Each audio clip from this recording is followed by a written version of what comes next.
வணக்கம் நேயர்களே.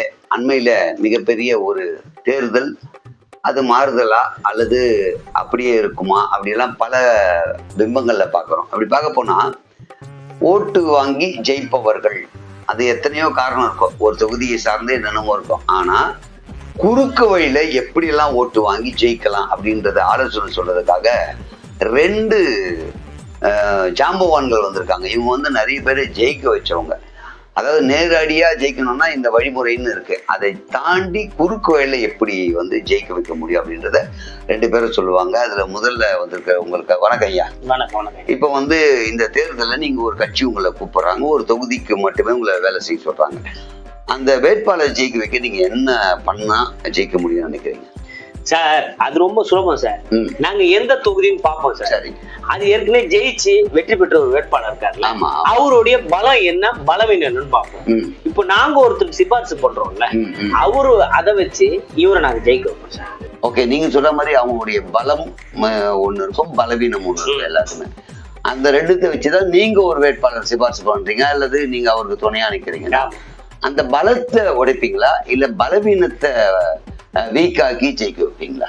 சார், அந்த வேட்பாளரோட பலம் இருக்குல்ல சார், அவர் விஷயங்களை தேர்தல் வாக்குறுதியில சொல்லி இருப்பாரு, ஒரு சில விஷயம் செஞ்சிருப்பாரு, அது நமக்கு தேவையில்ல சார்.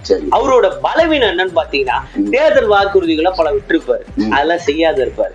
அப்ப மக்கள் கிட்ட என்ன சொல்லுவோம், மேடை போட்டு அதை செய்யல செய்யல செய்யல செய்யலன்னு சொல்லி ரொம்ப டார்கெட் பண்ணுவோம் சார். நாங்க ஒரு குழு அமைப்போம், வாட்ஸ்அப் குழுவோ சோசியல் மீடியாவோ ஏதோ பண்ணி அதுல எல்லாத்தையும் தட்டி விடுவோம் சார். பாத்தீங்களா மக்களே, இது சொன்னார் செஞ்சாரா, இது சொன்னார் செஞ்சாரா, மக்களை அப்படியே குழப்ப நிலையிலேயே உருவாக்கிட்டே இருக்கும் சார்.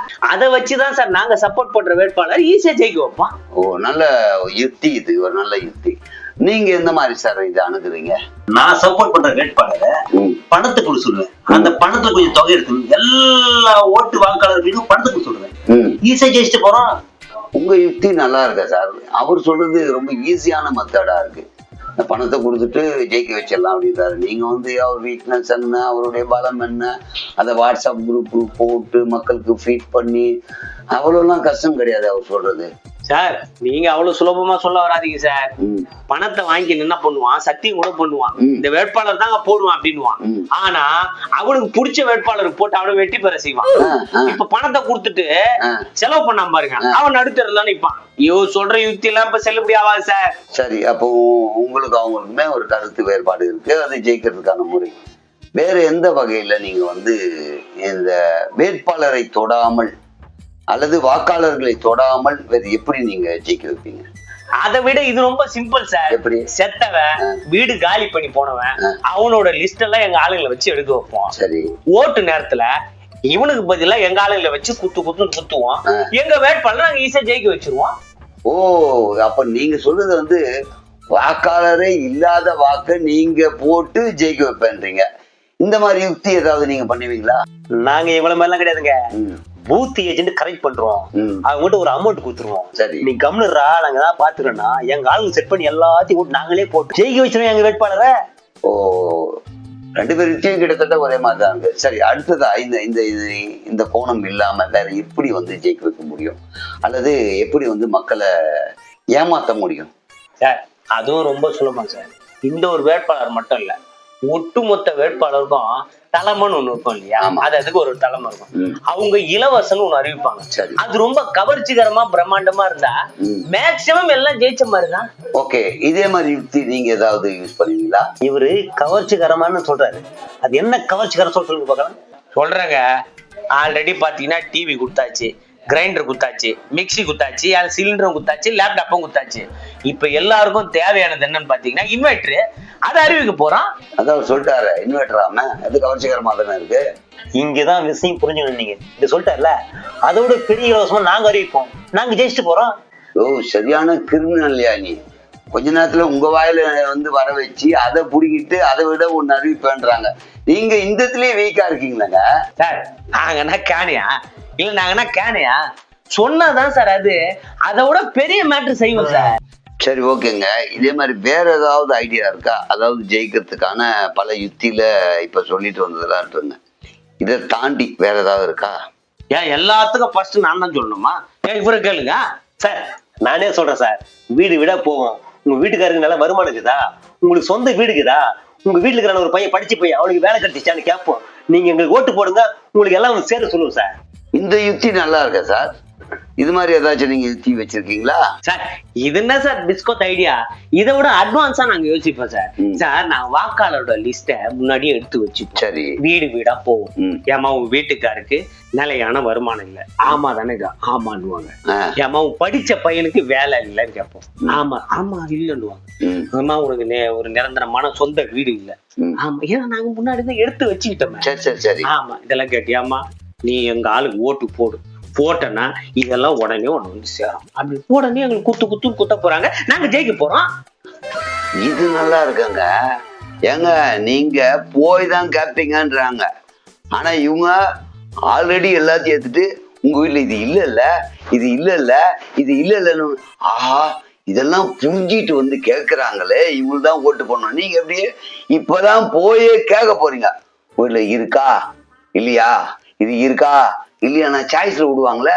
இது நல்ல ஐடியாவா இருக்கா சார்? இது மாதிரி வேற ஏதாவது பிளான் இருக்கா? சொல்றேன் சார், வீடு வீடா போவோம் சார், தண்ணியை வாங்கி குடிப்போம், ஓட்டு போட்டுருவாங்க. நாங்க லூஸ் தானே பேசுறேன். தண்ணி வாங்கி குடிச்சா எப்படி ஓட்டு போடுவாங்க?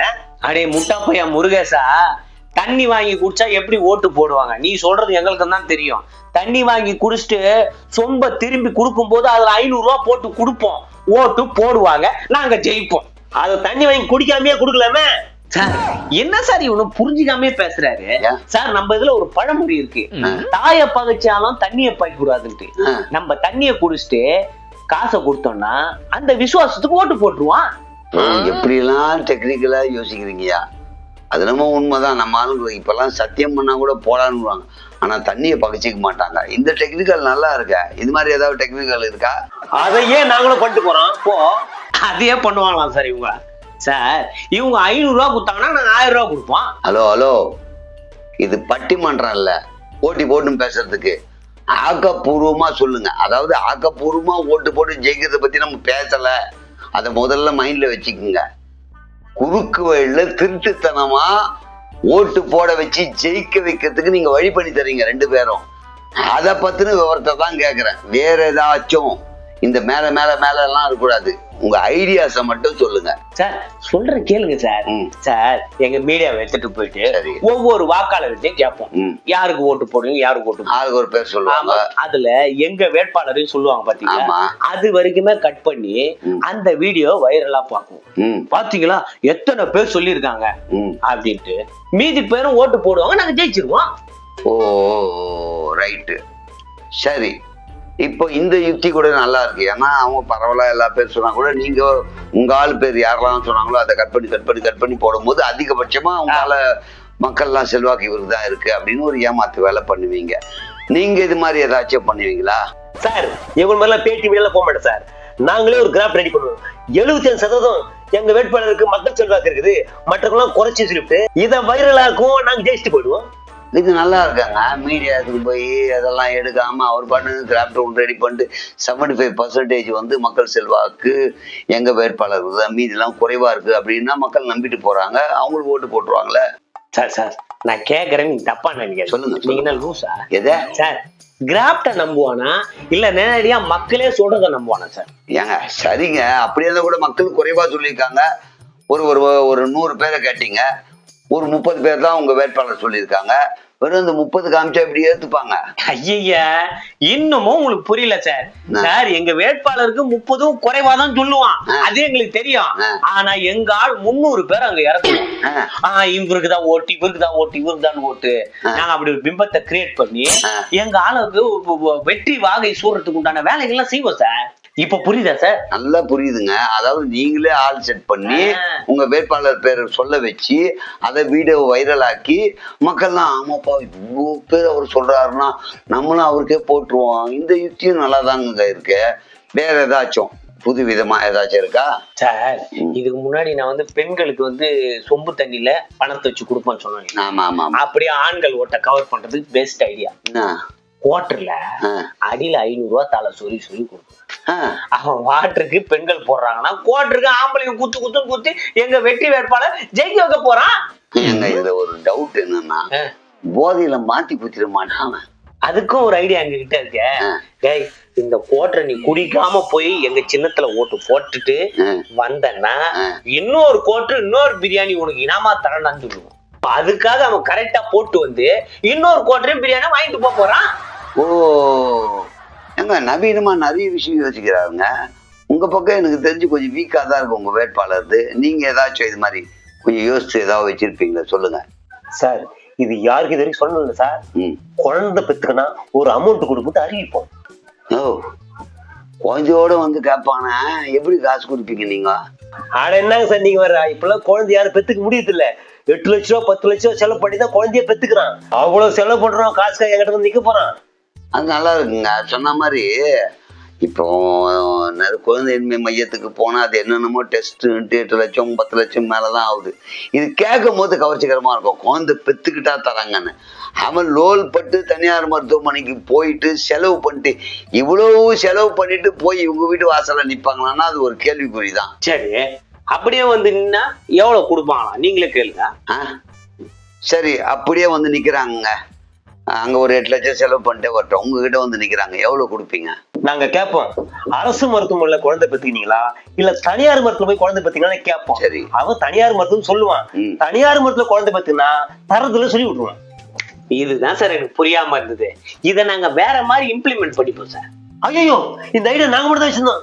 இது எங்க ஆபீஸ்ல இருந்து திட்டுவானுங்களே. அப்ப நான் ஒரு 10-15 ஐடியா கொடுத்தேன், அப்ப மட்டும் இனிச்சுதா உனக்கு? ஏங்க நீங்க சண்டை போடாதீங்க. பண்றதே ஃப்ராடு வேலை, பித்தலாட்டம். இதுல இவ்வளவு பேச்சு வேற. உங்களுக்கு மக்கள் நேர்மையா போய் ஓட்டு போட்டு அப்ப யாரும் ஜெயிக்கலையா? உங்களை மாதிரி ஒவ்வொருத்தரும் யாருன்னா செட் பண்ணி வச்சு எப்படி குறுக்கு வழியில ஓட்டு வாங்கலாம், எப்படி ஏமாத்தி ஓட்டு வாங்கலாம், இப்படிதான் ஸ்கெட்ச் போட்டு இருக்காங்க. இதெல்லாம் விட்டுட்டு நேர்மையான முறையில் எப்படி ஜெயிக்கலாம், மக்களுக்கு எப்படி நல்லது பண்ணலாம், மக்களுக்கு நல்லது பண்ணா யார் நமக்கு ஓட்டு போடுவாங்க, அந்த ஓட்டு வாங்கின அப்புறம் நம்ம என்ன பண்ணணும், இப்படிலாம் யோசிக்க வைங்க. குறுக்கு புத்தியில போகாதீங்க சார். இந்த மாதிரி எங்களுக்கு ஒரு 10-15 டிபார்ட்மெண்ட் இருக்கு சார். இந்த மாதிரிலாம் நாங்க பண்ணலன்னா நான் பூவாக்கு எங்க சார் போறது? எது பூவாக்கு எங்க போறேன்? யோ, உங்களை மாதிரி இருக்கிற ஒரு 10-15 கம்பெனில ஒரு கம்பெனிக்கு 10 பேருன்னா கூட ஒரு 100-150 பேர் பழைக்கிறதுக்காக 7 கோடி மக்களை சாவடிக்கிறீங்களே, உங்களுக்கு மனசாட்சி இல்லையா? சார், நீங்க கேக்குற இந்த கேள்விய ஜெயிச்சு வராங்கல்ல அவங்கள கேட்கணும். அவங்கள கேட்க துப்பு இல்ல, எங்களை கேக்குறீங்க. ஹலோ இருங்க, பாத்தீங்களா இப்படி பல விஷயங்கள் உள்ளுக்குள்ள போயிட்டு இருக்கு. உண்மையிலேயே நேர்மையான முறையில நம்ம ஓட்டு போட்டு தேர்ந்தெடுக்கணும். எந்த கவர்ச்சிகர திட்டமோ இலவசமோ அல்லது ஏமாத்து பேர் வழிகள் பண்ணக்கூடிய அபகரிக்கக்கூடிய பல்வேறு விஷயங்கள் குள்ளநெறி மாதிரி பண்ணுவாங்க. இதெல்லாம் மைண்ட்ல ஏற்றிக்கூடாது. நம்ம தெளிவா யாருக்கு ஓட்டு போடணும், எதனால ஓட்டு போடணும், ஜெயிச்சா மாநிலம் என்ன ஆகும், நம்ம வாழ்க்கை எப்படி மேம்படும், இதை யோசித்து தான் ஓட்டு போடணும். அதை தாண்டி ஏதாச்சும் இது மாதிரி சிலுமிசம் பண்ணா அவங்கள தூக்கி போடுங்க முதல்ல.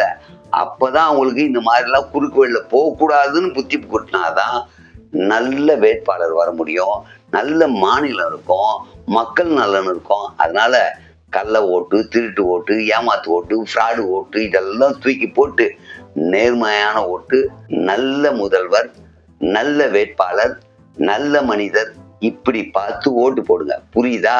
சொல்லிட்டாரு, திருந்துவாங்களான்னு பாப்போம். ஆமா ஆமா